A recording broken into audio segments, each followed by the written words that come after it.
చంద్రబాబు నాయుడు గారు సంపద సృష్టిస్తాను అంటున్నారు కదా సార్, సృష్టించారంటారా? ఎక్కడి నుంచి సృష్టిస్తాడు సంపద? మరి ఆయన ఆర్థిక శాస్త్రవేత్త కాబట్టి ఆయన ఒక సిద్ధాంతం రిలీజ్ చేయాలి. ఆయన సిద్ధాంతం రిలీజ్ చేసి ఆయన మరి ఎక్కడి నుంచి ఒకవేళ మాయల పకీర్ మంత్రదండం కానీ అల్లావుద్దీన్ అద్భుత దీపం కానీ ఆయన చేతిలో ఉందేమో. సంపద సృష్టి అంటే ఎక్కడి నుంచి తీసుకొస్తాడు, ఏం చేస్తాడు? సంపద సృష్టి అంటే రియల్ ఎస్టేట్ వ్యాపారం చేస్తాడా ఈ రాష్ట్రంలో?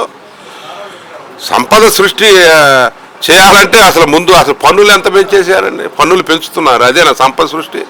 గుంజుతా ఉన్నారు. ఇప్పుడు విద్యుత్ ఛార్జీలు ఎంత పెంచారు? రైతులు ఉన్నారు, రైతులకి ఈరోజు యూరియా ఇలాంటివి అందుబాటులో లేవు. ఎక్కడ సంపద? ముందు సంపద సృష్టించే రైతు, పంటలు పండించే రైతును ఆదుకునే పరిస్థితి లేదు. రైతులు గిట్టుబాటు ధరలు లేవు. మిర్చి లేదు, మిర్చి పాపం వాళ్ళకి విలవిల్లాడుతున్నారు. రైతు కళ్ళ వెంట నెత్తురు బొట్లు పడతా ఉన్నాయి. అదే సంపద సృష్టి. ఎక్కడ సంపద సృష్టిస్తామని ఏంటో మరి ఆయన చెప్పాలేక. ధనిక సీఎం అంటే ఎవరు అనుకుంటున్నారు? ధనిక సీఎం ఆయన డిక్లేర్ చేసుకున్నాడు కదా. చంద్రబాబు నాయుడు గారు అత్యంత ధనవంతుడైన ముఖ్యమంత్రిగా. వచ్చాయంటారు అన్ని ఆస్తులు ఆయనకి? అన్ని ఆస్తులు అంటే ఆయన దగ్గర ఒక అల్లావుద్దీన్ అద్భుత దీపం ఉంది, ఆంపట్టు అంటుంటాడు. ఈ రాష్ట్రానికి కూడా అట్నే ధనవంతుడిని చేస్తానంట. ప్రతి మహిళని లక్షాధికారిని చేస్తానంటున్నాడు. ఇవన్నీ నేను నా 35-40 సంవత్సరాలు రాజకీయాల్లో ఉన్నాను. నేను వింటా ఉన్నా, నేను చూస్తా ఉన్నా. ఆయన అంటే కూడా 30 ఏళ్ళు నడిచా. ఆయన మాటలన్నీ నాకు తెలుసు. నాకు 40 ఏళ్ల చరిత్ర ఉంది రాజకీయంలో అంటున్నారు కదా సార్, కానీ ఆయన ఆంధ్ర రాష్ట్రాన్ని బాగు చేయలేదని అంటున్నారు.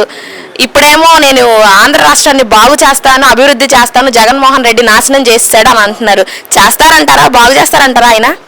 ఏమ్మా, ప్రజలు తమ పని తాము చేస్తారు.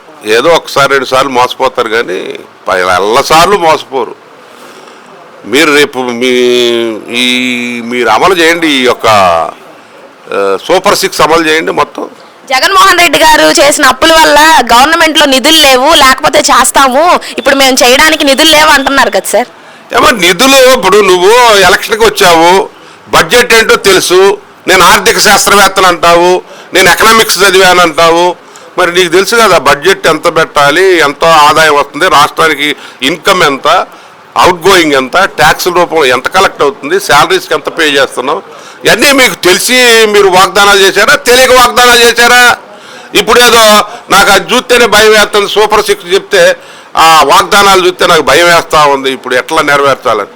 ఇవన్నీ కాదమ్మా. ఇంతకుముందు స్వర్గీయ కొణిజేటి రోసయ్య గారు అసెంబ్లీలో, నేను అక్కడ అసెంబ్లీలో ప్రత్యక్ష సాక్షిని, కొణిజేటి రోసయ్య గారు చెప్పారు, చంద్రబాబు అధికారంలోకి వచ్చావు, రాకముందు ఇదిగో కోతిని ఆ కొండ మీద నుంచి కిందకు దించుతానన్నావు, నువ్వు అద్భుతాలు సృష్టిస్తానన్నావు, సంపద సృష్టిస్తానన్నావు. ఇప్పుడు వచ్చి నాకు అర్థం కావట్లేదు, ఆర్థిక స్థితిగతులు బాగలేవు, మీరే చెప్పాలి ప్రజలారా అంటున్నావు. ఇది ఏంటని చెప్పి కొణిజేటి రోసయ్య గారు అన్నారు. నేను ప్రత్యక్ష సాక్షిని. ఇప్పుడు కూడా అంతే, నేను ఎప్పుడు అబద్ధాలే, వాస్తవాలు చెప్పాలి కదా. వాస్తవాలు ప్రజలకు చెప్పాల్సిన అవసరం ఉంది. ఇప్పటికైనా చెప్పండి. పయ్యావుల కేశవ్ గారు ఉన్నాడు ఇప్పుడు ఆర్థిక శాఖ మంత్రి, చదువుకున్నటువంటి వ్యక్తి, మంచి జ్ఞానం ఉన్నటువంటి వ్యక్తి. నువ్వు చెప్పు, తెరువు పుస్తకాన్ని, నీకు రూపాయి ఎట్ట వస్తుంది, రూపాయి ఎట్టబోతుంది చెప్పు, ఎట్ట అమలు చేస్తారో చెప్పండి. మీరు ఒక సంక్షేమ క్యాలెండర్ ఇవ్వండి. ఏమీ లేకోకుండా అన్నీ ఎక్కడో నక్షత్రాలను చూపించి వాటిని